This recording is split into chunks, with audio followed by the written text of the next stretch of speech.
नमस्कार, मेरा हक में आप सभी का स्वागत है। मैं हूं संतोष चौधरी। श्रमेव जयते यानी कि श्रम की ही जय हो। लेकिन पिछले 70 सालों की हम बात करें तो अगर कोई सबसे पीछे छूटा है तो हमारे देश के श्रमिक थे, मजदूर थे। लेकिन पहली बार उन्हें असंगठित क्षेत्र से संगठित होने का मौका मिला है। ई श्रम कार्ड योजना के माध्यम से देश भर के लगभग 38 करोड़ से अधिक श्रमिकों को संगठित होने का एक मौका मिला है। इसके साथ साथ सबसे खास बात यह है कि आने वाले दिनों में सरकार की तरफ से जो भी योजनाएं होंगी, सामाजिक सुरक्षा की जो भी योजनाएं होंगी, उन तक पारदर्शिता के साथ पहुंचेंगी। श्रमिकों को उनका हक, उनका अधिकार मिलेगा। उनको एक कार्ड दिया जाएगा। उस कार्ड की सबसे खास बात यह भी होगी कि अगर वो दूसरे राज्यों में काम करने जाते हैं तो वो उन्हें अपने कौशल के आधार पर, उनकी सक्षम के आधार पर उन्हें काम करने का मौका मिलेगा। तो आज इसी विषय पर बात करेंगे। ई श्रम कार्ड योजना के माध्यम से श्रमिकों के जीवन में कितना बदलाव आएगा, कैसे उन तक उनके हक, उनके अधिकार पहुंचेंगे, और सबसे जरूरी बात कि पारदर्शिता कैसे उन तक पहुंचेगी। इस विषय पर बात करने के लिए हमारे साथ तीन बहुत ही महत्वपूर्ण खास मेहमान, उनका हम परिचय करा दें। हमारे साथ शमीम अख्तर जी हैं, डिप्टी लेबर कमिश्नर हैं, यूपी सोशल सिक्योरिटी बोर्ड से जुड़े हुए हैं। इसके साथ साथ हमारे जो दूसरे खास मेहमान हैं सार्थिक सचदेवा जी हैं, वाइस प्रेसिडेंट हैं, कॉमन सर्विस सेंटर से जुड़े हुए हैं। और तीसरे जो खास मेहमान हैं मदन जयरा जी हैं, वरिष्ठ पत्रकार हैं, हिंदुस्तान के ब्यूरो चीफ भी हैं। आप तीनों मेहमानों का हमारे कार्यक्रम में स्वागत। और सबसे पहले शुरुआत शमीम जी मैं आपसे ही करना चाहूंगा कि कई बार प्रयास किए गए हैं कि असंगठित क्षेत्र के जो मजदूर हैं, जो श्रमिक हैं, उनको संगठित करने का, लेकिन ये हो नहीं पाया। क्या आपको लगता है कि ये जो ई श्रम कार्ड योजना है या ई श्रम पोर्टल के माध्यम से जो रजिस्ट्रेशन होगा, इससे श्रमिकों के जीवन में काफी बदलाव आएगा? यकीनन इससे जो असंगठित क्षेत्र के मजदूर हैं उनकी जिंदगी में बहुत बड़ा बदलाव आने का एक रास्ता खुल गया है।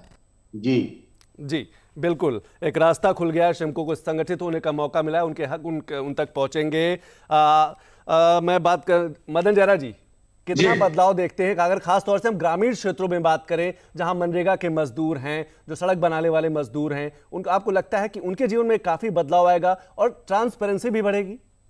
देखिए, 3-4 किस्म के जो असंगठित क्षेत्र के मजदूर हैं, जो ऐसे हैं जिनको बहुत ज्यादा मदद की जरूरत है। जैसे आपने खुद ही बताया कि जो कृषि क्षेत्र में मजदूर काम करते हैं या जो ग्रामीण क्षेत्र में मेहनत मजदूरी करते हैं, दूसरे जो घरों में कामकाज करते हैं, जो मजदूर घरों में काम करते हैं, तीसरे जो एक अपना जो रोजगार करते हैं, जैसे रेहड़ी ठेले पटरी वाले, ये मजदूर हैं। इसके अलावा जो निर्माण कार्य में जो मजदूर लगे हैं, वो भी एक ऐसे मजदूर हैं जो बहुत ज्यादा संवेदनशील हैं, जिनको काफी सामाजिक सुरक्षा की जरूरत है। तो मुझे लगता है कि अभी तक जो भी योजनाएं सरकारें चलाती थी या समय समय पर जब भी कोई ऐसे प्रयास होते थे, मान लीजिए जब कोरोना के दौरान लॉकडाउन की नौबत आई तो उस दौरान की जो स्कीमें चलाई गई थी, तो उस समय सरकारों ने स्कीमें बहुत चलाई। पहले भी कुछ स्कीमें पहले भी चली, लेकिन समस्या ये आती थी कि किस मजदूर को मदद मिल पाएगी, किसको नहीं मिल पाएगी। बिल्कुल को मदद मिलती थी, कुछ को नहीं मिलती थी, क्योंकि कोई डाटाबेस नहीं होता था, कोई रिकॉर्ड नहीं होता था। ये मजदूर हैं, अभी 6 महीने यहाँ रहते हैं, 6 महीने दूसरे राज्य में चले जाते हैं, फिर बीच में कुछ टाइम मिलता है तो अपने गांव में चले जाते हैं, खेती बाड़ी के काम में। तो मुझे लगता है कि इनका जो एक इधर उधर जाने का, पलायन का, माइग्रेशन बहुत ज्यादा था। तो अगर एक डाटाबेस हमारे पास होगा, और जैसा कि मैं देख रहा हूं, पिछले 26 अगस्त को ये पोर्टल लॉन्च हुआ था और आज 82 लाख मजदूरों ने उस पर अपना पंजीकरण करा लिया है और 38 लाख मजदूरों का, 38 करोड़ मजदूरों का पंजीकरण होना है। तो मुझे लगता है कि अगर कोई डाटाबेस सरकार के पास रहेगा तो सरकार की जो योजनाएं हैं, जो भी योजनाएं सरकार शुरू करेगी, जो पुरानी योजनाएं हैं, उनका भी फायदा मिलेगा। और भविष्य में उस डाटाबेस को एनालाइज करके सरकार ये भी देख पाएगी कि इनके लिए और क्या कुछ किया जा सकता है। ये बड़ा सवाल है। सार्थिक सचदेवा जी, जैसे कि हम सभी जानते हैं कि देश भर में लगभग 4 लाख से अधिक कॉमन सर्विस सेंटर हैं जो ग्रामीण क्षेत्र और शहरी क्षेत्रों में लगातार काम कर रहे हैं, और इनकी बड़ी भूमिका होगी ई कार्ड, ई पंजीकरण को लेकर, श्रमिकों के पंजीकरण को लेकर। एक श्रमिक क्या क्या दस्तावेज लेकर जाए ताकि उसका पंजीकरण हो जाए और आने वाले दिनों में जो भी सरकारी योजनाएं हैं उसका लाभ मिल सके? तो कॉमन सर्विस सेंटर गांव-गांव में ऑलरेडी अवेलेबल है, लोग उनको अच्छे से जानते हैं, लोग वहां पे जा रहे हैं। जो कॉमन सर्विस सेंटर वाला आदमी है, वो जो श्रमिक है, उनको बता भी रहा है कि किस तरीके से इसमें रजिस्ट्रेशन कराना है। आपने पूछा कौन कौन से दस्तावेज लेके जाने हैं, तो बड़ा सिंपल सा मिनिस्ट्री ने इसमें जो प्रावधान रखा है। सिर्फ आधार नंबर आप लेके जाइए, आधार नंबर से अपने आप को ऑथेंटिकेट करिए। आपका बैंक अकाउंट अगर आधार से जुड़ा हुआ है तो आपको बैंक अकाउंट नंबर भी देने की जरूरत नहीं है। तो वो सारे टेक्निकल प्रोविजन उसमें ऑलरेडी अवेलेबल है। बहुत सिंपल सा एक रजिस्ट्रेशन है। एक बार रजिस्ट्रेशन अगर आपने करवा लिया तो बार बार इसमें रजिस्ट्रेशन करवाने की आवश्यकता नहीं है। सीएससी जो अभी सर ने बताया कि करीब करीब 82 लाख लोगों ने अभी तक इसमें रजिस्ट्रेशन करवा लिया है। तो 80% से ज्यादा जो रजिस्ट्रेशन हुए हैं वो कॉमन सर्विस सेंटर्स पे लगे हुए हैं। कॉमन सर्विस सेंटर्स वाले, ना कि लोग वहां पे आ रहे हैं, बट कॉमन सर्विस सेंटर वाले लोग भी कैंप मोड में रजिस्ट्रेशन कर रहे हैं। शमीम जी, जैसे अगर हम जागरूकता की बात करें, अवेयरनेस की बात करें, तो ठीक 38 करोड़ का लक्ष्य है कि जो असंगठित मजदूर हैं उनको कार्ड के माध्यम से संगठित करने का प्रयास किया जाएगा। 82 लाख रजिस्ट्रेशन हो भी चुके। क्या आपको लगता है प्रचार प्रसार की भी जरूरत होगी ताकि जो श्रमिक हैं वो उनको पता चले कि ऐसी कोई योजना आई है और उसका वो लाभ उठा सके?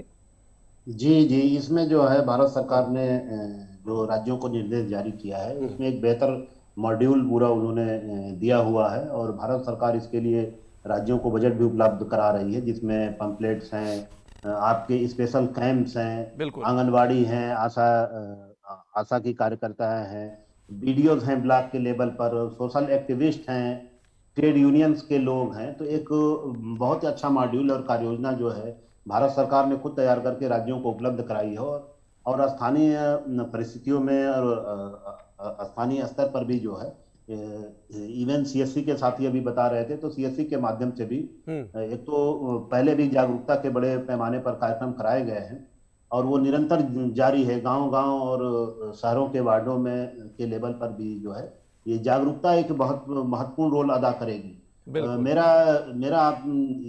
यही निवेदन करना है असंगठित क्षेत्र के कर्मकारों के लिए कि देखिए 38 करोड़ हो या 48 करोड़ हो, संख्या तो मायने रखती ही है, लेकिन इस योजना के आने के बाद जो सबसे बड़ा परिवर्तन इस असंगठित क्षेत्र के मजदूरों में आना है कि किसी को भी समाज के मुख्य धारा में जोड़ना है और उसके जीवन में एक बेहतर बदलाव लाना है, तो आप उसको जागरूक कर दीजिए। और ये ई श्रम कार्ड जो है मजदूरों को उनका हक दिलाने के लिए उनको जागरूक करने का जो काम सरकार ने जो बीड़ा उठाया है, यह अत्यंत महत्वपूर्ण कार्य है और आने वाले दिनों में यही श्रमिक और इनका परिवार और इनके बच्चे भी इस देश के विकास में लिए महत्वपूर्ण भूमिका अदा करेंगे। मदन जी, क्या कहा जा सकता है कि जो ई श्रम कार्ड आने वाले दिनों में बने गए, जो श्रमिक बनवा रहे हैं, वो योजनाओं और उनके बीच एक सेतु का काम करेगा, एक पुल का काम करेगा?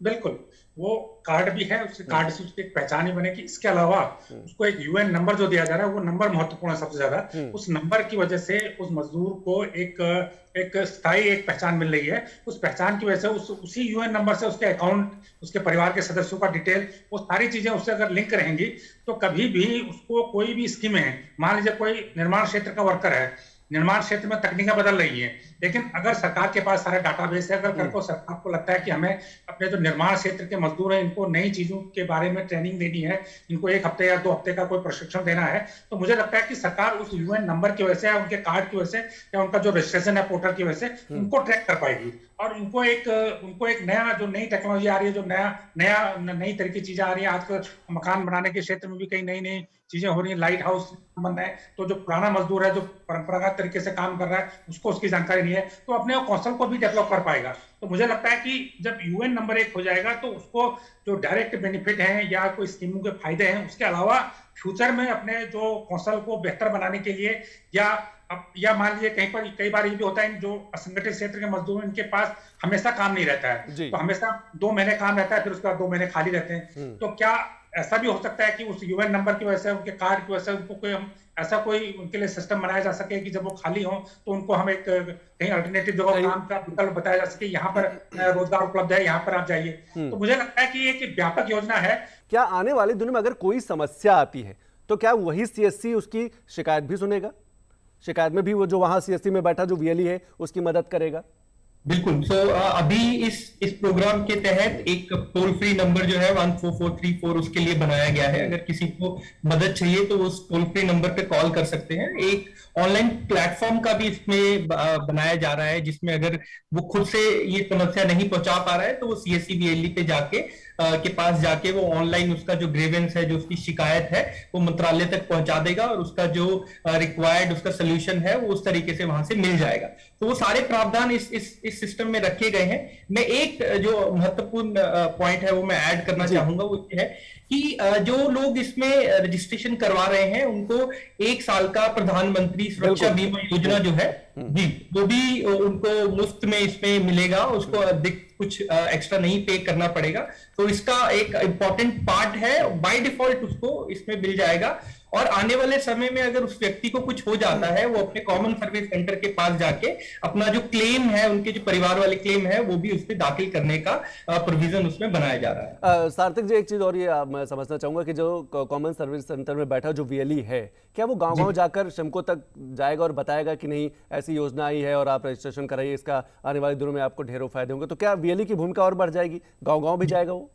जी, वो अभी भी जो कैंप मोड में जिसको हम बोलते हैं, वो गांव-गांव में जाता है, जहां पे मजदूर इकट्ठे होते हैं, वहां पे वो जाके एक अपना छोटा लैपटॉप डिवाइस ले जाके वहां पे एक स्टैंप लगा लेता है और वहां पे लोगों की रजिस्ट्रेशन करता है। तो मैंने बोला कि सिर्फ मजदूर ही सीएससी पे नहीं आ रहे हैं, बट सीएससी वाले भी मजदूर जो उनके पास नहीं पहुंच पा रहे हैं, वहां तक जा रहे हैं, बैनर लगाते हैं, बताते हैं क्या सर्विस है, क्या उनको बेनिफिट होंगे, वो सब जो है एक कॉमन सर्विस सेंटर ऑलरेडी कर रहा है और आने वाले दिनों में डेफिनेटली उसमें वो सरकार की मदद करेगा। शमीम जी, एक सवाल और श्रमिकों का रहता है, कई बार जब उनसे हम बात करते हैं तो वो ये भी पूछते हैं कि ठीक है, रजिस्ट्रेशन कराने के बाद सरकारी योजनाओं का लाभ तो मिलेगा, क्या अलग अलग जो योजनाएं आएंगे तो क्या बार बार उन्हें रजिस्ट्रेशन कराना होगा या फिर यही कार्ड एक मास्टर कार्ड की तरह काम करेगा?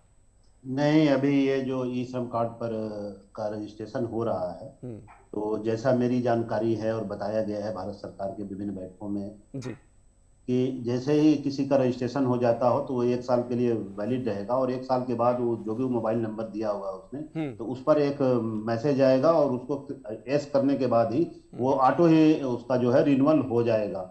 और जो इसकी जो सबसे खास बात है कि इसमें कोई फीस नहीं है, इसकी कोई फीस नहीं है। ग्रीवाम सिस्टम के बारे में अभी आप सीएससी के साथी से पूछ रहे थे, तो ग्रीवाम सिस्टम में 2 तरह की व्यवस्था बनाई गई है। पहली व्यवस्था यह है कि जो एक टोल फ्री नंबर की आपने बात की, तो एक तो टोल फ्री नंबर पर ही बात कर ही सकते हैं और ग्रीवाम सिस्टम में ईमेल के माध्यम से भी 2 ईमेल के आईडी उन्होंने जारी किए हैं। और जो दूसरी सबसे खास बात है कि इसको ग्रीवाम सिस्टम को जो है भारत सरकार का जो दिशा निर्देश है, गाइडलाइन है, वो 3 स्तरों पर ग्रीवाम रिड्रेसल सिस्टम को जो है डेवलप किया जा रहा है। एक तो स्टेट के जो सोशल सिक्योरिटी बोर्ड के ऑफिसेज हैं, हर स्टेट के उसमें एक जो है हेल्पलाइन नंबर जारी किया जा रहा है और दूसरा जो है वो उत्तर प्रदेश और क्या पूरे देश के जिला स्तर पर भी स्पेशली श्रम विभाग के कार्यालयों में भी ये एक नंबर स्थापित किया जा रहा है कि जहां मजदूर स्थानीय स्तर पर भी अपनी शिकायतें कर सके।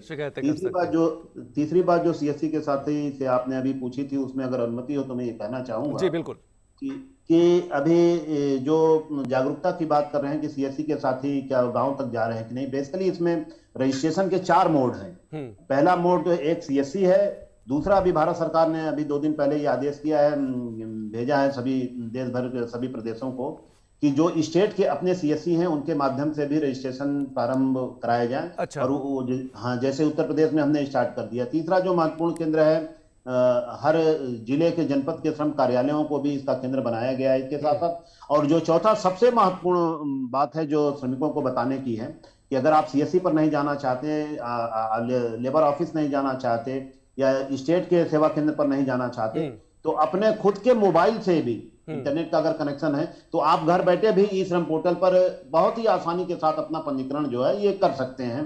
तो जितनी तरह की आसानियां इस ई श्रम कार्ड को बनाने में के लिए जरूरत थी, पूरे देश के राज्यों से सलाह लेकर के ये पोर्टल बनाया गया है और ये कि बहुत ही आसानी से इस पर पंजीकरण हो जाता है। बिल्कुल आसानी से पंजीकरण हो जाता है। मदन जी, जैसे कि शमीम जी इशारा कर रहे हैं कि 4 तरीके हैं किसी भी श्रमिक, किसी भी मजदूर को का पंजीकरण कराने के लिए, आपको लगता है कहीं अभी अवेयरनेस और बढ़ाने की जरूरत है ताकि श्रमिक को यह पता रहे कि 4 तरीके से वो अपना ई रजिस्ट्रेशन करा सकता है, ई श्रम कार्ड का फायदा ले सकता है? मुझे लगता है कि इसमें मीडिया, सोशल मीडिया की भी भूमिका काफी अहम हो जाएगी। नहीं, मुझे इसमें एक और व्यवस्था होनी चाहिए जिसपे शायद बात चल रही है, अभी कोई फैसला नहीं हुआ है। एक नियोक्ता को भी एक जो अधिकार दिया जाना चाहिए कि वो अपने श्रमिकों को उसकी जिम्मेदारी तय करनी चाहिए कि आपके पास अगर कोई ऐसा मतलब कोई मजदूर है जो संगठित क्षेत्र है, जिसको जो ईएसआई के दायरे में नहीं आता, जो ईपीएफओ के दायरे में नहीं आता, वो अगर आपके यहाँ काम करता है तो आप उसका रजिस्ट्रेशन कराएंगे। तो मुझे लगता है कि एक बात चल रही है, क्योंकि जहां अगर 10 से ज्यादा श्रमिक होते हैं तो वो ईएसआई या फिर ईपीएफओ के दायरे में आ जाते हैं, लेकिन अगर 10 से कम श्रमिक है, मान लो किसी का 4 आदमी काम करते हैं तो 4 मजदूर काम है, तो वो इसके दायरे में नहीं आते, वो असंगठित ही कहलाते हैं। तो मुझे लगता है कि वो जो नियोक्ता है, इसके अलावा कई बार ये भी होता है कि कोई कंपनी होती है, उसके पास मान लीजिए 100 आदमी काम कर रहे हैं, वो एक प्रॉपर काम कर रहे हैं, जो एक ऑर्गेनाइज सेक्टर संगठित क्षेत्र में काम कर रहे हैं, लेकिन उनके पास कुछ काम ऐसा भी होता है जो वो आउटसोर्स करते हैं, या वो जो काम ऐसा होता है जो कुछ समय के लिए होता है, जिसमें वो इस तरह के मजदूरों को, जो असंगठित मजदूर हैं, उनको लाते हैं। तो ये नियोक्ता की अगर जिम्मेदारी डाली जाए कि उसके पास जो भी, अगर कोई, चाहे वो पार्ट टाइम हो चाहे वो फुल टाइम हो, अगर कोई ऐसा मजदूर काम कर रहा है जो असंगठित मजदूर है, जो ईपीएफओ के दायरे में नहीं है, जो ईएसआई के दायरे में नहीं है, तो आप उसका रजिस्ट्रेशन कराएंगे। और जहां तक मेरी जानकारी, इस पर कुछ सरकार में विचार विमर्श चल रहा है, हो सकता है ये भी एक अच्छा ऑप्शन आ जाता है। इसके अलावा मुझे लगता है कि एक और जिम्मेदारी भी लोगों को डाली जानी चाहिए कि अगर मान लें किसी के घर में कोई घरेलू कामकाज करने वाला सर्वेंट है, नौकर, वो भी अगर इसके दायरे में आता है, तो ये जिम्मेदारी उसकी हो कि वो अपने उसका रजिस्ट्रेशन करा के उसको एक पोर्टल पर उसका कार्ड बनाने में मदद करे। तो इस तरह से भी एक नई इसकी पहल हो सकती है। इसके अलावा जहां तक प्रचार प्रसार की बात की है, तो इसका मीडिया में काफी आ रहा है, आप लोग भी दिखा रहे हैं। इसके अलावा सोशल मीडिया पे भी मुझे लगता है कि इस पे मिनिस्ट्री के जरिए प्रचार किया जा रहा है, और जितना बेहतर प्रचार हो, मुझे लगता है कि उतना ही अच्छा होगा। क्योंकि मैं देख रहा था कि मैं इसके डाटा देख रहा था पंजीकरण के, पहले 2 लाख पर डे हो रहे थे, तो 2 लाख रजिस्ट्रेशन पहले श्रमिक पर डे हो रहे थे पिछले सप्ताह तक, लेकिन अब मैं देख रहा हूँ कि वो एवरेज अब 2 लाख से बढ़ के 4 लाख पर डे का हो गया है, क्योंकि 20 दिन हुए हैं, इसे 20 दिन में 82 लाख हुए हैं। 82 लाख हुए जी। हाँ, तो वो लगातार बढ़ रहा है। तो मुझे लगता है कि जैसे हमारा वैक्सीनेशन प्रोग्राम तेजी से बढ़ा था, उसी प्रकार इसका पंजीकरण भी आने वाले दिनों में कई करोड़ तक पर डे पहुंच जाएंगे। बिल्कुल, यही उम्मीद भी की जा रही है कि लगातार जो श्रमिक है वो पंजीकरण कराएं और उसका लाभ उठाएं। सार्थक जी, अगर हम प्रसार और पारदर्शिता की बात करें, जैसे मदन जी कह रहे थे, अक्सर देखा जाता है कि श्रमिक जो है वो काम करता है, सड़क निर्माण करता है, घर का निर्माण करता है, लेकिन जब भुगतान की बात आती है तो कहीं ना कहीं छोटे छोटे समस्याएं आ जाती हैं।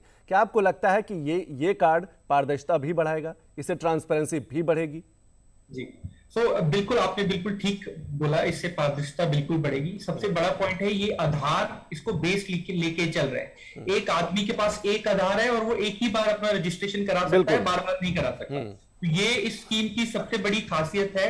आधार का डेटाबेस जो बना हुआ है, ऑलरेडी वैलिड है, वही इस स्कीम में यूज हो रहा है, उसी को ही हम यूज करके ये पूरा कार्ड जो है वो इश्यू कर रहे हैं। सरकार को मदद मिलेगी, जो ये सेवाएं हैं वो सीधा उसके बैंक अकाउंट में पहुंचाने में। तो इसमें जो आधार से जुड़ा बैंक अकाउंट है वो भी लिया जा रहा है। जिसका बैंक अकाउंट आधार से नहीं जुड़ा है, उसकी भी वैलिडेशन, मतलब उसको चेक करने की, उसका नाम क्या है, उसका अकाउंट नंबर ठीक है गलत है, वो सारी व्यवस्थाएं इसमें बनाई गई है। तो इसमें कोई दो राय नहीं है कि इस कार्ड से आने से उनको पहचान मिलेगी, सरकार को मदद मिलेगी और पारदर्शिता बिल्कुल बढ़ेगी। बिल्कुल पारदर्शिता बढ़ेगी। शमीम जी, अगर हम संरक्षण की बात करें तो क्या ई श्रम पोर्टल के माध्यम से मजदूर शिकायत भी कर सकता है अगर मजदूरी उसको नहीं मिल रही है, किसी तरीके से जहां वो काम कर रहा है कोई समस्या है, किसी तरह की परेशानी है, तो क्या ये कार्ड वहां भी मदद कर सकता है? चूंकि बेसिकली इसका सीधा संबंध तो इससे नहीं है, लेकिन चूंकि ये श्रम मंत्रालय से रिलेटेड ये पोर्टल है, तो ग्रीवांसेज में आता है, ग्रीवांसेज में वो जाकर के इसकी वो मदद ले सकता है, इसकी कहीं मनाही नहीं है। अगर ग्रीवांसेज में डाल देता है तो भारत सरकार से या राज्य सरकारों के पास, जैसा कि आरटीआई का नियम है कि अगर किसी गलत अधिकारी के पास भी अगर कोई शिकायत चली जाती है, बिल्कुल 5 दिन के अंदर भेजना होता है जी, तो उसकी रिस्पॉन्सिबिलिटी है। तो देखिए ये फोरम ऐसा है ना कि ये मल्टीपर्पज यूज आने वाला है। जैसा कि मैंने पहले कहा कि असंगठित क्षेत्र के मजदूरों की जिंदगी में ये एक बहुत बड़ी क्रांति के रूप में मैं व्यक्तिगत रूप से इसको देखता हूँ। और चाहे शिकायत हो, चाहे इस तरह बहुत सारी चीजें धीरे धीरे ये एक दिन जरूर और जरूर उस मजदूरों के काम आने वाली है। बिल्कुल मजदूरों के काम आने वाली है। मदन जी, जब हम संरक्षण की बात करते हैं, श्रमिकों के हक और अधिकारों की बात करते हैं, तो कई तरीके के कानून हैं जो श्रमिकों को संरक्षण देते हैं, उनको हक अधिकार देते हैं। जैसे देखा गया है कि महिला के लिए अगर कोई दिक्कत है तो महिला थाने हैं, तो क्या आपको लगता है आने वाले दिनों में श्रमिकों के लिए भी अलग से थाने निर्धारित हों, ताकि श्रमिक को अगर किसी मजदूर को कोई दिक्कत है तो उसका स्पेसिफाई थाना हो और वो वहाँ जाके शिकायत कर सकता है? लेबर कोर्ट है, लेकिन लेबर कोर्ट के साथ साथ क्या लेबर थाने भी होने जरूरी है?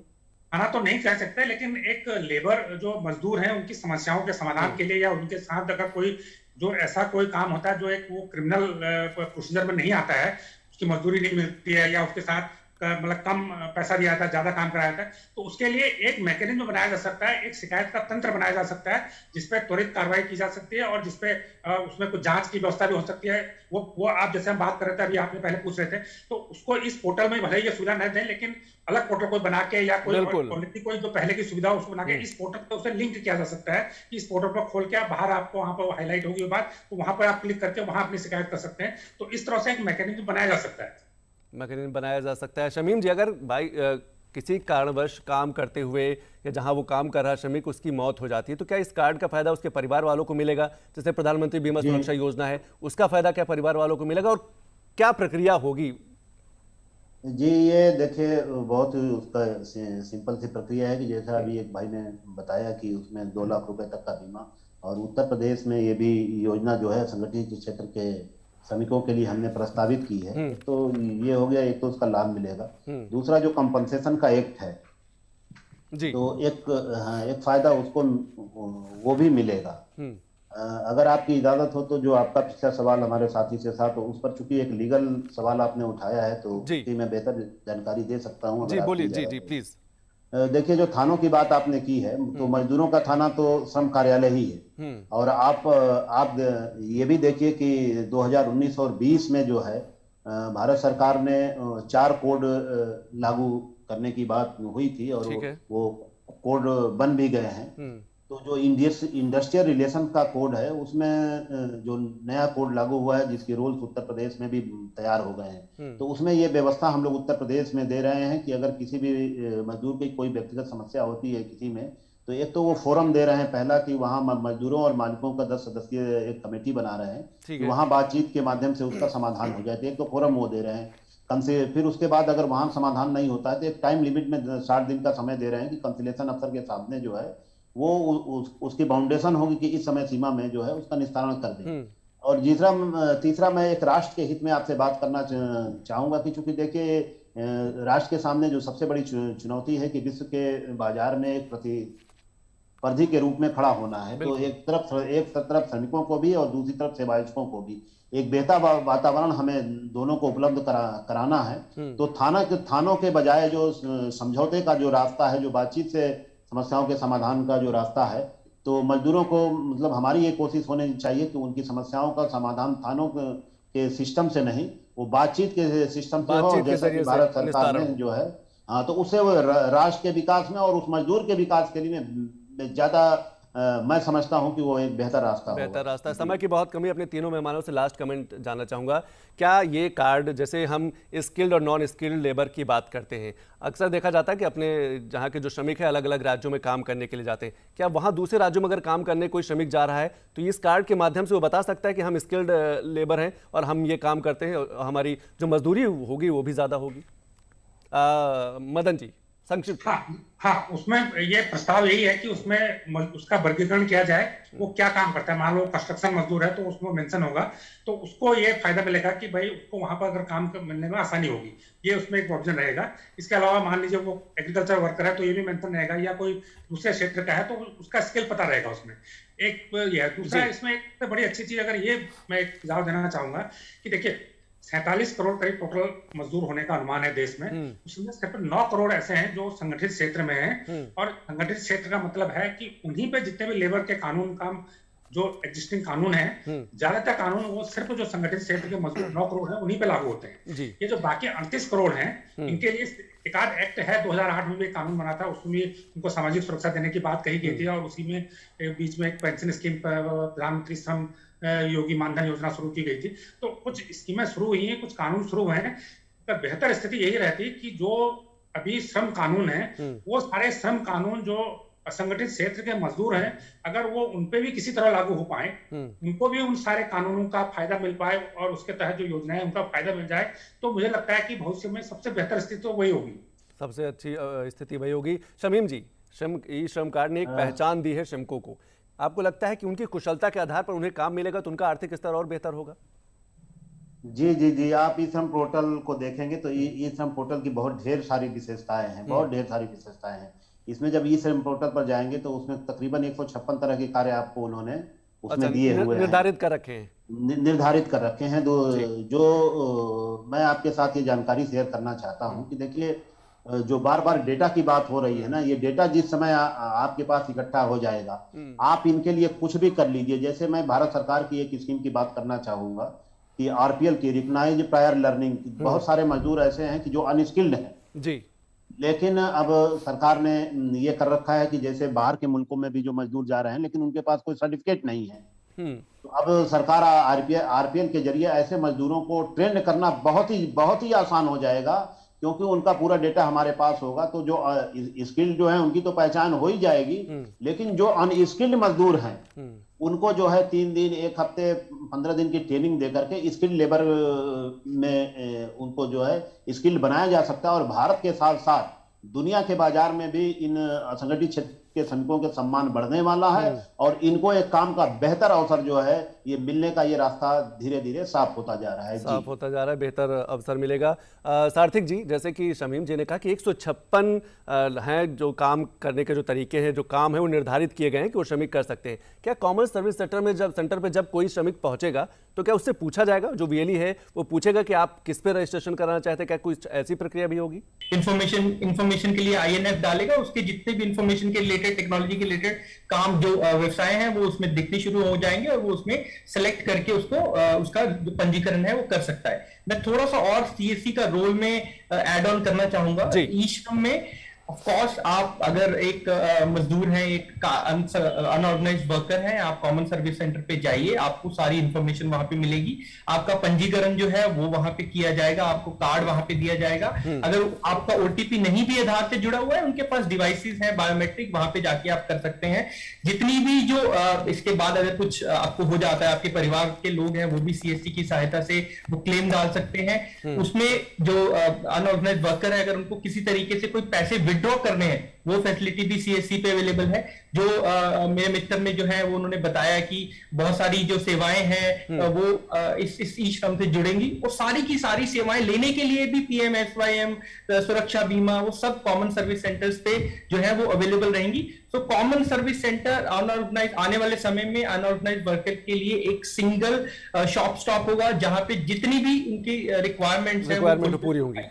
जीने की गाइडेंस की बहुत ज़रूरत है और हमें लगता है कि जो युवा हैं वो अच्छी भूमिका अदा कर सकते हैं। जो ग्रामीण हैं, जो किसान हैं, जो श्रमिक हैं, उनको गाइडेंस देने में। तो देश भर के जो असंगठित मजदूरों को हैं उनको संगठित करने का प्रयास किया जा रहा है। आप तीनों मेहमानों ने हमारे कार्यक्रम में शिरकत की, इसके लिए बहुत बहुत शुक्रिया। तो आपने देखा कि मेरा हक में आज हमने बात की कि कैसे असंगठित जो मजदूर हैं, असंगठित क्षेत्र के जो मजदूर हैं, उनको संगठित करने का प्रयास किया जा रहा है और इस श्रम कार्ड योजना के माध्यम से उनको सशक्त बनाने का प्रयास किया जा रहा है। और सबसे खास बात यह है कि अगर वो राज्यों से बाहर काम करने जाते हैं तो अपनी कौशल, अपनी क्षमता के आधार पर वो काम पा सकते हैं। उनका जो आर्थिक स्तर है वो भी बेहतर हो सकता है। तो आपको हमारा कार्यक्रम कैसा लगा हमें जरूर लिखेगा। हमारा पता है मेरा है कमरा नंबर 226, कॉपरनिक्स कुमार, मंडी हाउस, नई दिल्ली 110001। आप हमें फोन कर सकते हैं। हमारा फोन नंबर है 23386947। अगर आप दिल्ली के बाहर से फोन करें तो दिल्ली का स्टडी कोड 011 लगाना मत भूलिएगा। आज के लिए बस इतना ही। नमस्कार।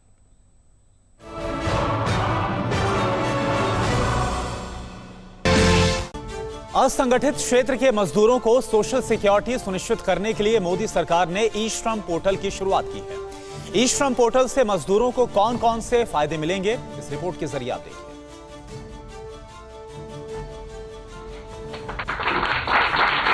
असंगठित क्षेत्र में कार्यरत करोड़ों कामगारों की सामाजिक सुरक्षा सुनिश्चित करने के लिए मोदी सरकार ने ई श्रम पोर्टल लॉन्च किया है। इसके जरिए मजदूरों का एक डेटाबेस तैयार किया जाएगा जिससे योजनाओं का लाभ मजदूरों तक पहुंच सके। पोर्टल लॉन्च करते हुए केंद्रीय श्रम मंत्री भूपेंद्र यादव ने कहा कि ये पोर्टल श्रमिकों के लिए वरदान साबित होगा। एक परस्पर संकल्प के आधार पे सबने एक संवित स्वर में ये कहा कि ये जो पहल है इसको सब लोगों ने बड़े हृदय के साथ स्वीकार किया है। असंगठित क्षेत्र के करीब 38 करोड़ मजदूरों के लिए 12 अंकों का यूनिवर्सल अकाउंट नंबर और ई श्रम कार्ड जारी होगा जो पूरे देश में मान्य होगा। ई श्रम पोर्टल पर प्रवासी मजदूर, रेहड़ी पटरी वाले, घरेलू कामगार, कंस्ट्रक्शन वर्कर, खेतिहर मजदूर और असंगठित क्षेत्र के दूसरे वर्कर रजिस्ट्रेशन करा सकेंगे। श्रमिकों को नाम, पता, शैक्षिक योग्यता, कौशल, पेशा और पारिवारिक विवरण आदि की जानकारी देनी होगी। फिक्र आपकी, सोमवार से शुक्रवार रात 9 बजे सिर्फ TV9 भारतवर्ष पर।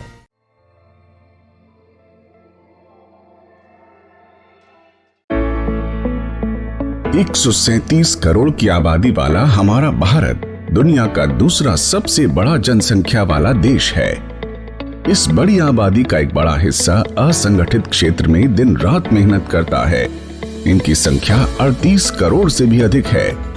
ये असंगठित श्रमिक मनरेगा कामगार, प्रवासी श्रमिक, street vendor, mid day meal श्रमिक, सिर पर बोझ ढोने वाले, ईंट भट्टा मजदूर, कचरा उठाने वाले, घरेलू कामगार, धोबी, रिक्शा चालक, भूमिहीन और खेतीहर मजदूर, निर्माण, बीड़ी, हथकरघा मजदूर और आशा एवं आंगनबाड़ी कार्यकर्ता आदि हैं। यानी देश अर्थव्यवस्था की एक बड़े हिस्से की जिम्मेदारी इनके कंधों पर है, जिसे ये पूरी कुशलता के साथ निभा रहे हैं। हमें इस बात का गर्व है कि हम एक आर्थिक महाशक्ति बनने जा रहे हैं और इस मकाम को हासिल करने में इनका बहुत बड़ा योगदान है। इनके इस योगदान को देखते हुए सरकार असंगठित क्षेत्र में काम करने वाले श्रमिकों का एक डेटाबेस बना रही है। श्रम और रोजगार मंत्रालय ने NIC की मदद से एक राष्ट्रीय पोर्टल के जरिए इस डेटाबेस को एकीकृत करने का बीड़ा उठाया है। इस पोर्टल पर असंगठित क्षेत्र के श्रमिकों का रजिस्ट्रेशन किया जा रहा है और उन्हें ई-श्रम कार्ड दिया जा रहा है। इसके लिए श्रम और रोजगार मंत्रालय एवं CSC के बीच एक समझौता हुआ है, जिसके तहत CSC इस डेटाबेस को समृद्ध बनाने में मदद करेगी। CSC के 4 लाख से भी ज्यादा सेंटर्स पूरे देश की डिजिटल डिवाइड की खाई को कम कर रहे हैं। भारत सरकार के कई तरह की सेवाओं को आप VLE जनता तक पहुंचाने में अपना महत्वपूर्ण योगदान दे रहे हैं। इसके तहत आप असंगठित क्षेत्र के श्रमिकों को मंत्रालय की ई-श्रम पोर्टल पर रजिस्ट्रेशन करवाने में मदद कर सकते हैं। श्रमिकों का पंजीकरण करने से पहले आपको 3 बातों का विशेष ध्यान रखना है। पहला, पंजीकरण करवाने वाले श्रमिक की उम्र 16 साल से ऊपर और 59 साल के नीचे होनी चाहिए। दूसरा, श्रमिक इनकम टैक्स का भुगतान नहीं करता हो। और तीसरा, श्रमिक EPFO और ESIC के सदस्य न हों। अगर श्रमिक ये सभी शर्तें पूरी करते हों तो आप उनका रजिस्ट्रेशन कर सकते हैं। आइए CSC के हम सभी VLE बंधु इस महत्वपूर्ण कार्य से जुड़ें और ज्यादा से ज्यादा संख्या में श्रमिकों का रजिस्ट्रेशन करके इस डेटाबेस को समृद्ध करें। पात्र श्रमिकों के हितों की रक्षा करने के लिए श्रम एवं रोजगार मंत्रालय की मदद करें।